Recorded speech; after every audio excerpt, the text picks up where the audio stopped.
Bon, là, je vais voir ceux qui taxaient le président Tidjane Thiam de France africaine. Où sont-ils? Voyez-vous, on a pris tout notre temps pour expliquer que le président Tidjane Thiam, c'était un panafricaniste économique. Voilà, pour moi, c'est ce thème-là que j'utilisais très souvent. Thiam, le panafricaniste économique. Suite donc à son interview sur France 24, le président Tidjane Thiam a mis les points sur les i.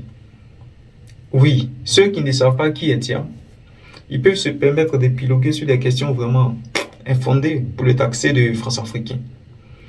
Vous savez, j'ai pris l'exemple de l'AES, ce qui se passe un peu à l'AES. Et avec toute la géopolitique aujourd'hui qui prévaut en Afrique de l'Ouest, la prise du pouvoir par des militaires, j'ai eu à expliquer cela dans une capsule. Et quand on commençait à faire des vidéos, je vous ai expliqué que le président Tidjane était un produit purement africain. Il était l'incarnation même de la fierté africaine. Mais dans cet espace socio-régional, aujourd'hui constitué de trois pays, le Niger, le Burkina Faso et le Mali, c'est une forme de révolution. Une forme de révolution par le truchement des militaires. Et nous soutenons cette prise de conscience collective de nos militaires simplement parce que les élites et les intellectuels, j'allais dire les civils, ont échoué simplement. Dans ces pays-là, les civils ont échoué. Voilà pourquoi aujourd'hui, des militaires ont décidé de prendre leurs responsabilités. Donc nous soutenons donc ces pays de l'AES. Mais à côté de cette classe militaire, il y a également une classe civile d'intellectuels africains. Nelson Mandela n'était pas militaire. Marcus Garvey, l'un des pionniers du panafricanisme, n'était pas militaire. Donc on a aussi cette capacité intellectuelle civile qui peut aussi faire face aux Occidentaux. Il n'y a pas que les armes, il n'y a pas que les militaires. Et c'est dans cette catégorie-là que nous avons positionné le président Tidjane Thiam. Mais les gens, voulant coûte que coûte jeter le discrédit sur l'homme, se sont basés sur le fait que le président Tidjane Thiam avait un cursus purement occidental, j'allais dire en Occident, en France, et qu'il était donc d'un point de vue économique, géopolitique économique, en lien avec les Occidentaux, allait systématiquement le taxer de France africain. Et là, il a été clair. Il a été clair sur ce point-là. Écoutons le président Tidjane Thiam sur deux points cruciaux sur lesquels voulaient l'entendre les Ivoiriens. C'est-à-dire la question de son lien avec la France et la question du franc CFA qui revient le plus souvent. Écoutons ensemble.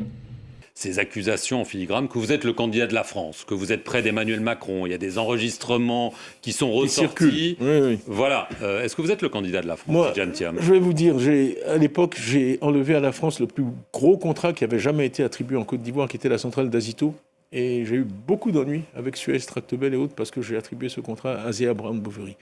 Quand je suis arrivé à la DCGTX à l'époque, contrôle des grands travaux, j'ai licencié 141 expatriés français sur 150. J'avais l'ambassadeur de France, le chef de la mission de coopération, l'AFD, dans mon bureau, régulièrement me demandant si j'étais pro ou anti-français, ce à quoi j'ai toujours répondu, je suis pro-Côte d'Ivoire.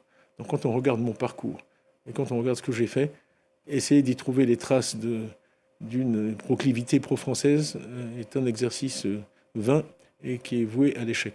D'autant plus que j'ai fait l'essentiel de ma carrière en anglais et dans le monde anglo-saxon. Donc je ne suis pas sûr d'où vient cette accusation, mais en tout cas, on peut la soutenir à partir de mon parcours et de la manière dont j'ai dirigé ma vie. J'ai toujours fait passer l'intérêt de la Côte d'Ivoire avant toute autre considération. Est-ce que ça veut dire que le franc CFA, si vous êtes élu, devra être abandonné? Je crois que la monnaie est un attribut essentiel de la souveraineté. Et je pense que une nation qui n'a pas le contrôle de sa monnaie n'est pas vraiment souveraine. Maintenant, le fait d'avoir une zone monétaire, ça a de gros avantages. Et je crois qu'il faut à terme que les États d'Afrique occidentale francophone apprennent à vraiment gérer une monnaie avec tout ce que cela comporte, notamment le taux de change, notamment le taux de change, notamment la parité externe. Donc c'est quelque chose qui ne peut pas se faire du jour au lendemain. Et qui doit se faire. Ma vision, ce serait d'avoir une zone crédible, autonome, bien gérée, avec une monnaie unique. Voilà. Donc ici, nous avons écouté le président Tidjane Thiam sur la question d'abord de ses liens avec la France. Il a eu à le dire sur NCI. C'est pas la première fois qu'il entend, c'est pour dire qu'il entend cette question revenir un peu en boucle. Et donc là encore, sur un plateau français, en France, à Paris, il a décidé de donner sa position de manière claire et limpide. Il dit qu'il est pro-Côte d'Ivoire. Déjà à 30-31 ans, il a été nommé DG du DGTX. Et la première action qu'il pose, c'est d'équilibrer un peu la masse salariale. Mettre toutes les personnes au même pied d'égalité. C'est-à-dire que tu sois noir ou blanc, que tu sois ivoirien ou expatrié français en Côte d'Ivoire, vous tous, il vous met au même pied d'égalité. C'est ça l'équité qu'il prône dans son programme de société. Il leur propose un contrat ivoirien pour qu'ils soient payés au même titre que les Ivoiriens. Mais ceux qui ont refusé, il a payé leurs droits, ils sont partis. Ceux qui ont décidé de rester, ils ont travaillé. Et même le contrat de la centrale thermique d'Azito, qui avait été concédé à une entreprise française, il retire ce contrat-là à la France et il donne ça à une entreprise asiatique. Tout simplement parce que c'était dans l'intérêt de la Côte d'Ivoire de donner ce contrat-là à une entreprise asiatique. Donc voilà la coopération et, j'allais dire, le positionnement du président Tidjane Thiam vis-à-vis des intérêts des Ivoiriens. C'est aussi clair et limpide.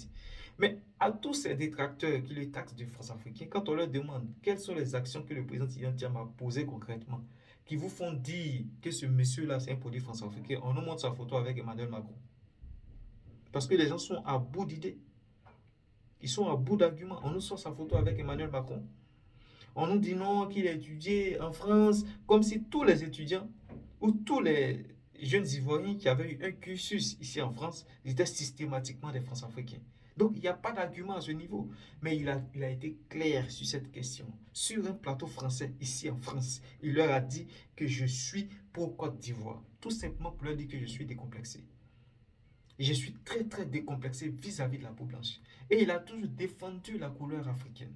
Il a toujours défendu la peau noire. Il a toujours été fier de son identité africaine. On ne peut pas le lui retirer. Et sur la question du franc CFA, le président Tidjane Thiam, il va éblouir le monde. Aujourd'hui, nous sommes dans une géopolitique incertaine, où chaque pays ici suit une certaine mutation, où chacun privilégie les intérêts de son pays, les intérêts de ses compatriotes. Et le président Tidjane Thiam a tenu à dire, la question de la souveraineté d'un pays déjà passe par sa monnaie. Mais nous devons travailler dans une zone économique, c'est-à-dire même si nous devons avoir une monnaie, ou même si les pays africains doivent avoir leur propre monnaie, c'est-à-dire sortir du franc CFA, il faudrait que cette monnaie circule dans un espace économique. Aujourd'hui, qu'est-ce qui fait la force de l'euro? C'est parce que l'euro est distribué, est partagé par plusieurs pays. Parce qu'ils ont eu à former ce qu'on appelle l'Union européenne. Voilà pourquoi est-ce que l'euro gagne du crédit au niveau international. Et c'est ce que Tidjane Thiam privilégie. Il est d'accord avec ce que les pays créent leur propre monnaie, que les États africains sortent du franc CFA. Mais il faudrait qu'on renforce davantage notre espace économique. Il est tout simplement un panafricaniste économique, ce que j'ai toujours défendu. D'ailleurs, bien avant même qu'il ne soit président du PDCRD. Et c'est parce que j'ai décelé ses capacités au président Tidjane Thiam qu'aujourd'hui, je me permets de le défendre. Je dis cet homme-là, c'est une bénédiction pour la Côte d'Ivoire. On est ensemble.